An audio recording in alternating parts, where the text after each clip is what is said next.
waamicha galgala tokkootiin ummata kaasne mootummaa kana dhiiga dhaabuu dandeenya. Godhuun barbaanne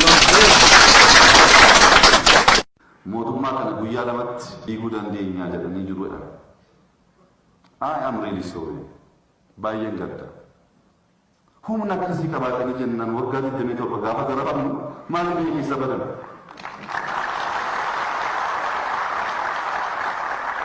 Maaliif deemanii amma kana uummanni Oromoo rakkachaa bahe? Moo gaafa Oromoon bulchuutu akka salphate dubbii? Kun sirrii miti. Akkas ol tuffachuun sirrii miti. Sirrii miti nuun fayyadu. Golgaanittis ijjannoo keenya ifa gooneerra dogoggora. Mootummaa kana bifa kamiinu humnaan jilbeeffachiisneeti aangoo qabanna ka jedhu yoo ka dhufu taate dhugaa si himuudhaaf nu warra mootummaa wajjin dhaabbatu taana. Itti wal baasnu miti. Nuti arsummaaf sin deeggarru, arsummaaf sin jaalannu, arsummaaf sin kabaju. Ani ilmaarsiiti. Mee arsiin feeta dhufee arsummaa keenan raamulqu. Anka eenyu akka ta'e na beeka namu. Angosti tija raayitu keessallee balbalti tija dooyyoo keessatti immoo haajatam julootii fi waaqoo guutuu balbalatija. Raayitu galbiyoo beekta ko abbaan beektan hojiin kootuu fakkorin hojiin. Haqa walitti himne saayibii. Nu takkaa uummata Oromoo ganneen beekne uummata Oromoo haqa irbuu uummata Oromoo nyaanneen beeknu takkaa zarmaanzariin abbeeroon dheessuu manni kiyya jechuudha. Garuu nuti guyyaarraan kanaa ilmaan arsii mataa qaccabsite. Arsii salphiste bara. Arsii marti bitamtuu bilisiginnaa nu goote bara. No Kamaal Galchuu dhimma dantaa isaase. Oromoo wanni isin hubattatte ka wanni isin himu takka laala. Ka Wallaggaallee ka Shawaallee ka hundu ka abbaa feete. Shawaan daawwan ibsaatee garuu barbaadde. Ilaalcha biraa qabadhuuf. Atillee namuu bargandatti jarame Oromoo keessatti. Garuu isaan kana of keessaa baasnu malee hin bilu somnoonni isin jedhu kanaaf. Jaarmaa haaraa dhaabbannee ka Oromoo Oromiyaa fakkaatu malee. Maal isin jechuu barbaade beektanii? Bakka kaansariin jiru, bakka naqarsaan jiru, bakka dhukkubni jiru Oromoon argaa jira. Bakka hadaan naqarsaan Oromoo buqqeetti warra gartee qabsoo bilisummaa Oromoo dhaabaa deemna jechuudha.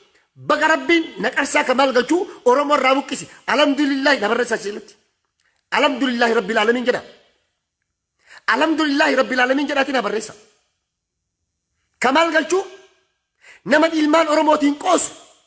Nama kalee Abiyyi maal jedha Abiyyi? Wal gaggalaafata taati malee hin jenne. Gaafa gammi joorra bu'e. Achi as ammoo sabbakamee jijjiirame. The Vampire Diary nuti ta'e bara. Nuti jijjiirame bara. Dheengaddallee lammaan mataan isaa bilisiginnaa jedhee dubbate laala qabxii. Lammaa uummanni Oromoo abdii irra qabu. Inni waan jaarmee balisaa ta'eef uummanni Oromoo akka lammarratti duuluuf oppidoo tiim lammarratti duulli banamuuf assaayimentii OMN ho'aa jedhee nu kenne laala. Laalami Oromoo xiinxalaatii gadi fageenya laala. Lammaa Magarsaa mataan isaa bilisiginnaadha jedhe akka uummata Oromoo biratti jibbamuuf har'a inni Oromoo qulqulluu fakkaatee dhufe. Bilisiginnaan guddichi daabiloosiin Kamaal Galchuuti. Akkamitti naan jedha Kamaal Galchuu har'a bilisiginnaa addabaabaayii miidiyaa isaanirra dhufe nama Abiyyiin faarsu nagaa barbaanna nu nagaa barbaanna nagaa kan qabdu obboleessa kee kaarratti gorra'ame waraabessaa darbame maan dubbatin takka jedha obboleetti teete qurbasa qalamte maa waa ishin dubbatin obboleessa kee ka Wallagga keessatti to'annoo jala oole reeffisaa darbame maan dubbatin ilmaan Oromoo hidhamaa jiran doorsifamaa jiran guyyarraa ajjeefamaa jiran maan dubbatin situ Oromoo wakkala situ jaarmee Oromoo bakka bu'a. Kamaal Galchuu ummata Arsii bakka bu'u. Qofa bakka bu'u. Ummata Arsii Baalee ilmaan Sikkoomandoo bakka bu'u. Andi ሰው ነው ይሞታል። Dantaa isaatti baandi koondominiyeem baammas motokaaree baamsaa miilan Oromoo jijjiiruu danda'a. Hin fudhannu akseptiin godhunu. Abadan Oromummaadhaan anni daraadaram nama tokko wajjin dhugaadhaaf dhaabbanna. Haqaaf dhaabbanna. Oromummaa keenya faayidaa fi dantaa dhuunfaa bu'aatiif hin jijjiiru abadan. Daawud Ibsaa nama guddaadha. Dhugaa Oromoo amma argine. Haqa Oromoodhaa amma argine. Waan Kamaal Galchuutii fi Abbaba Garasuu gochaa turan kan dur nuun jedhame san an amma argaa jira. Amma argaa jira. propaganda ofit dabalan keessa baasan waajjira nageenyaaf maali achi immoo deemiti sallalachoo bakka dabal ejentii beetanii waa basaasu deemiti oppidoo kee wanni kaafoo keessa seenii kaan keessa seenii baxabbaqii laaqii dibixmaaxii isaanii balleessi oo tokkummaan oromoo akka uumamne godhinti kootu jedhameeti kan dhufi Kamaal Galchuu ka ergame joo akkana fuggaraa agaarraa nu fuggaran tu qumaarii nyaatamne oromoo qumaarii nyaatamne oromoo achi bahiiti nu jibbi keessa naareen maarreen godhan balalala jalalala achi bahi okay lakkaa usuuta lukobbuun nama xawu dabala jantii beektanii FBI nutti KGB Mossad nutti barnamicha lakkaa gamtaan oromoo maadii gamaa gamtaan oromoodhaa maa badaa wanni uummanni oromoo jedhuuf gaafatuuf lakkaa naqarsaa guddicha daabiloos tos keessa jira kana dhageettu laa jaarsa biyyaa feete ta'e abbaa gadaa feete ta'e sheeka feete ulamaa feete qeesii feete ta'e dhugarraa laal dhugaa rabbiin jaalatu sani dhaabadhaa obboleessi kee maan taane kutaa kee ganda kee jinnii dhibeef hin dhabatin no oromoo gaafa siin bilisomtu likki walitti himaa deemi wanni qabsoon oromoo maa sakaalamte maa qabamte jennuuf kanaa tu nuyi qacceerra gahee bara nuyi qacceerra gahee duuban nu deebise oromoo dhukkuba kana beeku qabda laalaa qabxii miti dantaan isaa qabxii parsantii 45 walii kennu miti beeka sanii miti oromiyaa keessa illee yeroo socho'u gaardii qaba ture daawud isaa akkasatti hin qabu gaardii jaawar faalleen hin qaban akkasatti gaardii kan mootummaan ramadeef ummatumatu tiksa inni lakkaa liyyuu haayilii akkasitti hin ajjabatee deemu sun ka harargee ittiin dhaqu ka arsii keessa baalee fi bakka meeqa ittiin dhaqu ejentii lakkaa jarru waa walla gochuu dhufan taa akka jedha OMN irratti gaafii gaafatameef yeroo tarkaanfii warra fudhatamu kun sirrii miti jedhee mormaa ture jedhe laala osoo nan beeksisne waan kana tarkaanfii fudhatanii jedhe laa kijiba rabbi jibbe guddaa kee inni kijibe laala OMN irra jedhee mire wata wallagga deemaniidhaan gujii deemaniidhaan namni naan mari'ate hin jiru sababa kanaan goo gadhiisee jedhemi OMN irra dubbatemi sagalee isaa sinii fidu arra ammoo maal jedha bifa hidhannootiin nama socho'u kamuu dura dhaabbannaa laalaame namni oromiyaa bilisoomsu kamuu hin danda'u jechuu isaatti bara eeru kophaa kee dura dhaabbata saayibii oromoon lama si jala hin deemu ka dur si jala deemu obboleessa kee laal ilma abbaa keeti gadaamessa tokko keessa baate yoo taate Kamaal Galchuu arra booda ummata oromoo biraa onnee ummata oromoo keessaa baatee jirta haqamtee jirta rimuuf ol diinatti godhanii jiran ofiif gootellee lakkaa qabsoon ummata oromoodhaa achiin masakamte har'a naa galte kana booda ati biltsiginnaa guddicha ka abiyyi caalu kaayoo biltsiginnaan inni biyya galmaan gahuuf halkanii guyyaa hojjechaa jiru birgaadar jeneraal Kamaal Galchuuti anaa miti ummata oromoo ragaa naa baatan anaa ka jedhe an dheengadda gaafinni OMN irratti haase gabbahee haasoon namni kun haase haasawa sirriidha waan gaariidha jedhee nama kana deeggarreen nama kana onneetti hin gu'unorreen duulatti godhamu duula godhamaa ture oromoo gamana dhagaa walitti darbatu qabbaneessuudhaaf isin gidduun seenneen har'a ammoo dhugaa haqa jirtu argine jechuudha. Okay, Kamaal Galchuu gaafii gaazexeessaan OBN dhiyeessif lalla maal jedha yaa birgaadar jeneraal Kamaal Galchuu labsii Amnesty International baase mootummaa Itoophiyaa irratti akkamitti ilaaltanatu haalaw deematii viidiyoo banaa laala waan ijoolleen kutaa lamaa kutaa sadii naasufne haasa'uu dadhabeeti gabaasni kun madaalawaa miti jedhee bara madaalawaa miti yaa maal jechaa jira beektanii shaneetu uummata fixaa jira adda bilisu taa jedhandaa fi hangaa sadhammee maaliin addaan na baastanii ibsa miidiyaan guutuun ibsa poolisiin koomishiinarii Itoophiyaatiif Oromiyaatiif kan naannoo Amaaraa baasu Amaaraa wajjin ragaan abbaa jira bara Amaaraa wajjin ragaan abbaa jira mootummaa laal waajjirri bulchiinsaa fi nageenya naannoo Amaaraa maal jedhe shanee የሚባለው ኦነግ የሚሰራውን ሪፖርት ውስጥ አልተካተተም እንጂ ልቡ ነመ ሰደተሚ ጃሃዱ ሜዩ በር ቀጨቱ ኩ በርባዴ በር ከጋፍ ጆር ኢራዴ ቢመለ ዋቱ ራቀበ መለ ሰሉዩ ጆር ትጋፈተሙ ቀበነ መጀደ ሐራ ለምን ቱቂን እንጂ Jawar faallee tuqee jira. Qabsaa'ota Oromoo tuqee jira. Namni ija siyaasaatiin dubbii Kamaal Galchuu haasa'u dhageeffattan birkitti takka takkaan isinii galti.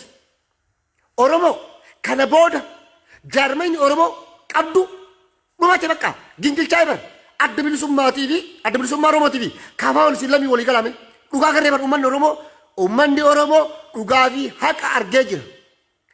Arsiin bilisiginnaa filadha jettu Kamaal naa filattu dhumate bar yoo kasaniin deemu taate. Kamaal Galchuutii fi Daawud Ibsaa dhufredha maaliif hin hangira? Ummata kiyya yaa ummata kabajamaa. Mistirii Daawud Ibsaatii fi isa gidduu jirullee haa ta'uuti. Kan Dr. Mararaa gidduu jiru. Namni waa'ee Eertiraatii fi waa'ee karaa nagayaatii fi waa'ee zuphii baxabbaxee laaqee alba'ee tarsa'ee nu Daawud Ibsaati. Daawud Ibsaa rispektii guddaa na biraa qabdan. Abbaan fedha borgana laayifii nabbaye. Wal agarra jechuun walitti yaana jechuun. Ani eenyu akka ta'e na beekta. Eenyu akka taate wal beekna jechuun. Abbaan fedha jechuun dhugarraa duubatti hin deebi'u haqarraa duubatti hin deebi'u abadan. Daawud Ibsaa osoo haasa'e irraa bareeda laa. Daawud Ibsaa odoo haasa'e irraa bareeda. OMN kana muree jechuudha. Waan OMN keessaa muree kana warri OBN bilisiginnaa kootu nutu poosti sii godha. Isaa fi hangaasaa fi taayyoo hin danda'an walii galanii OBN irratti fidanii jechuudha. OMN balleessuuf, OMN ija jaamsuuf, OMN kijibsiisuuf Kamaal Galchuu irratti dhufe waa'ee gamtaadhaa dubbata. Waa'ee waliigaluu danda'uu dhabu mistirii iccitii akkanaa kaasuu xiqqaataa namaa jechuudha. Yeroo jalqabaatiif qabsoo bilisummaa Oromoo keessatti dhaloota kiyya keessatti har'a arga jechuudha. Galaasa Dilboo beetirra dhiyaatee jira. Mistira akka sana sun. Leencoo Lataa haasa'ee jira. Mistira akka sana sun. Daawud Ibsaa dhiyaatee jira. Maal haasa'e? Jawaarfaan maal haasa'e? Hayyoonni Oromoo miidiyaa nafxanyaarra deemanii haasa'anii jiran. Waa'ee addaddummaa fi garaagarummaa isaan jidduu jiru miidiyaa yararratti maan dubbatiin deemanii. Har'a Oromoo keessatti addaddummaa garaagarummaa nu uumuuf shanee irratti duuluuf. Shaneen dhugaa ardeera. Amma shaneen dhugaa shanee amma baa jiraan. Waan hangaasan faan dubbatan, waan hangaasan faan jedhan har'a Kamaal Galchuu miidiyaarra dhufee akka jara nu dubbachuu jiraan. Shanee jechuuf homaa nafnee bara. Adda bilisummaa Oromoo lola xoornata maarree jinnii qawwee minaamin bosona kaayee kaala siin qolee maal gochuu beektanii kun? Kamaal Galchuu propaganda kana oofa. Kamaal jedhu karaa nagaatiin galla jedhanii waraana Eertiraa qofa biyya galfatanii waraana biraallee biyya keessaa qabanii akka jarri ammoo waraana kan wajjin konnekshinii qaban nuti hin beeyna mulaa qabbaa'u. Salphataa nama maaltu galchan yoo waan fedhan qabaatan garuu kijiba keetti kijibuu keessii beeyna jechuudha. Maaliif kana jedhee beektanii Kamaal Galchuu? Mistirii jedhaa asirratti haasaa. Jarri ammoo dookumentariitti dalagatan. Bor ammoo TV biyyatti garsiisan. Achi booda ammoo Daawud Ibsaa faallee jaarmaa adda bilisummaa Oromoo hidhuudhaaf paartiin Oromoo ta'ee akkamitti paartii isa hojii qabsaa'u tokkuma Oromoo. Kana namni kana sibiilisoomsa Oromoo. Kana carraankee Oromoo. Oromoo kana diduu qabda. Of keessaa baasina qarsaa X. Ammallee basaastonni kaafoo keessallee jiran adda bilisummaa Oromoo keessallee jiran. Of keessaa qulqulleessa. Jaarmeenyi Oromoo adda bilisummaa Oromootiif kaafoo walitti qotta dhumate bakka. Kaafoon karaa nagaatiin Oromoof dhaabbate jaarmeen adda bilisummaa Oromoo duru hidhannoof dhaabbatanii isin lamii waliin baqa Oromoo guutuun isin fila. Amma dhugaa garree bara. Amma bakka dhugaan jirtu garree bara. Kana booda Birgaadir Jeneraal Kamaal Galchuu nuubiyaa miidiyaa irratti hangaasaa fi taayyee danda'a wajjin haasa'u ta'a. Oromoon nagartanii mitu wallahi billahi yoo isin taayyee danda'a fi inni hangaasaa wajjin nuubiyaa miidiyaa gubbaa taa'ee Kamaal Galchuu haasa'in nama naan hin jedhina. Isaa fi koloneelticha wal quba qaban takka ammoo wal qaban lakka Daawud Ibsaa dur waa arganitti amma bar nama uwwuu ifaa jirti. Amma nama uwwuu bari'aa jirti. Nama gabaasni riippoortiin Amnesty International baase ummanni qimaantii mee ka Oromoo dhiisame kan mirga saba biraa maa sarba namichi kun waan ummata Sidaama irra ta'e ajjechaa qeerroo dargaggoota Sidaama irra ta'e ejjeto irra ta'e maa kijibsiisa maa dhugaa ummata qimaantii dhoksa ka Oromoo dhoksu ka Oromoo dhiisame Oromoon abbaa qabdii dhiisa riippoortiin sun riippoortii madaalawaa fi fudhatama qabuu miti riippoortii gartee waraanni shanee fixaa jiru warri yookaan immoo warri adda bilisummaa Oromoo fixaa jiru hin laallamne indeet እንደዚህ ይላል የሰው ኢንተርቪው isaa guutuu irra deebi'aa caqasa namni kun nama Oromoodhaaf qabsaa'u moo nama Oromoo irratti qabsaa'u namni kun nama Oromoo irratti qabsaa'u ta'u kanarraa beeka kanarraa hubadhu kun baay'ee nu gaddisiisa sanuun sa'a dhumatetti sa'a biltsiginnaan lubbuu dhabdetti biltsiginnatti ilmaan arsii anatuuf jalaa qaba baalee fi arsii anatuuf jalaa qaba anan lubbuu isin toora jette dantaa bu'aa faayidaa keetiif hooka bololtu taate abadan eksiis irra kennamu dantaanu galalta qabaatallaan nuti Oromoodha dhugaa rabbi jaalatu haqa rabbiin jaalatu kana dhiiga madaa faarra wareegaman ka waaqa guutuu faarra du'an ka leenjisoo dhiigaa faa qabsaaniisan ka Huseen Buneefaa umrii isaaniitti fixan ka Koloneel Aliyyi Cirriifaan ilmaaniif maatii isaanii irra bittinneessan hanga dullummaa ifa xiqqootan arganii wareegaman saniif duuna saniif dhaabbanna soba kijjiba kanatti lakkaa bilisummaa nu dhogge laala gaafa gaaddisni ijaaramu jennee bara OPDO fi warroota taane nu maktan warruma dur jara ture laala warri kun durillee jara ture warra barate warra maal ta'e okay kana booda bakkaatillee Oromoo qabsoofte Eertiraa dhayxee Ruwaandaa dhayxee Maalii dhayxee kana booda bakka jiruu kee normaalii akka jeneraaltota jiraadhu waan barbaadde sii goona kana booda ammoo uummanni arsiisi dhagahaa kanaafiyyuu waan dhugaa jirtu himii wanti gabaasni amiisti kijibaa addi bilisummaa Oromoo kijiba jedhi kammarran addi bilisummaa Oromoo kijiba jedhu Kamaal Galchuu addi bilisummaa Oromoo irra duule borammoo addi bilisummaa Oromoo successfully OTF Jawar duula bor Jawar nama dhuunfati kijiba bolola baarre nama akkanati piipii xirra achi bodoo kaafoom jarme akkanati shawaa ganda mana amin lola Oromoo keessatti uumuuf deemu nama akkanati politika attaakan bakka afaan kee cufii taay yoo beene taay maaf xiqqeessita maaf salphista onnee uummata Oromoo keessaa remove all delete jalleem injirtu jechuudha nama akkanaa kan akkam godhu Oromoo nama akkanaa kan akkam godhutti waa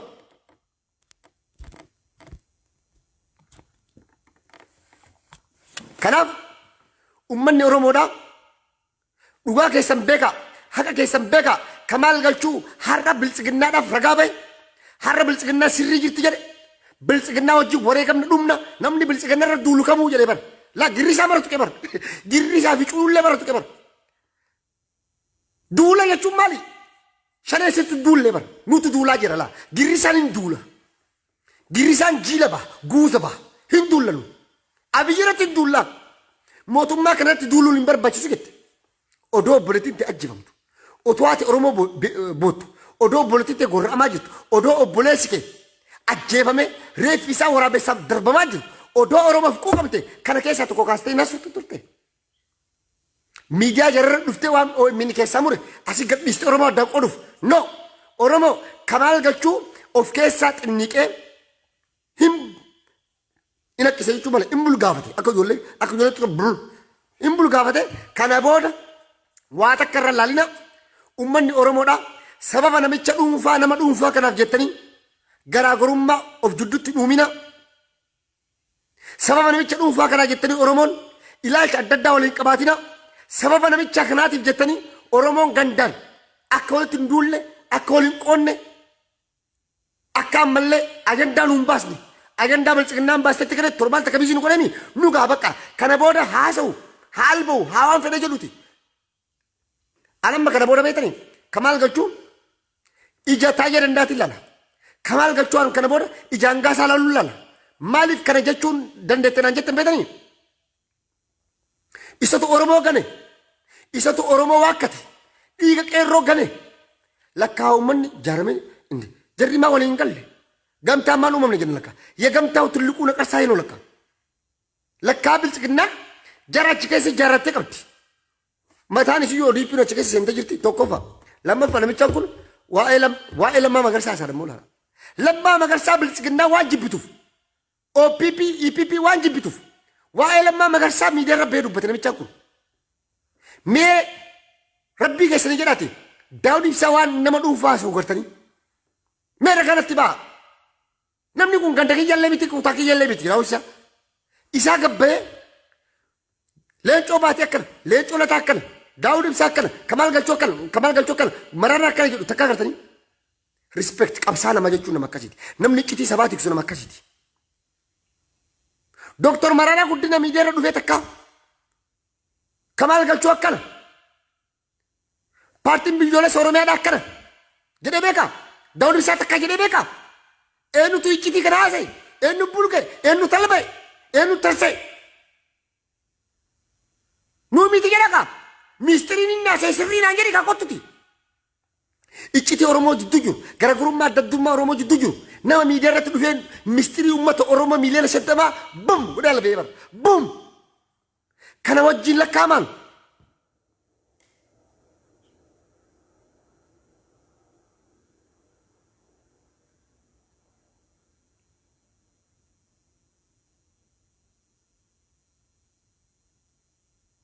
Oromoo dammaqiitii ka'e. Gingilchaan gingilfamee jira. Kana booda dulli isaanii guddaan maalii beektanii Kamaal Galchuullee kana haaseef waliigaltee jaarmiyoota lamaa maaliif naqarsaan tokko taafu lama toof kaafoo fi adda bilisummaa Oromoo tafa. Adda bilisummaa Oromootiif kaafoon akka waliin galleef jaarmee adda bilisummaa Oromoo Daawud Ibsaa fa'aa hunda isaanii hidhuudhaaf abiyyi kiyyoo kaatee jira. Kamaal Galchuu kana ragaa nuu bahe. Lala ragaan inni bahe maali? Kamaal Galchuufan waraana Eertiraan illee gagalanii lala mee waan mistirii inni asee mee lala sin akka waan akka laayootti lalanya waraana achiilee galfatanii asiilee bosona illee qabanii isaan irratti ragaa bahaa jira bara isaan hisiisuuf isaan doodisuuf namni akkamiin ragaa baha mina gabbaawu kana ka qoratu mootummaa kana ka qoratu caasaa nageenya mootummaati antee min beekna ati maali ati mana kam eenyu si qaxarate jalee kamatiin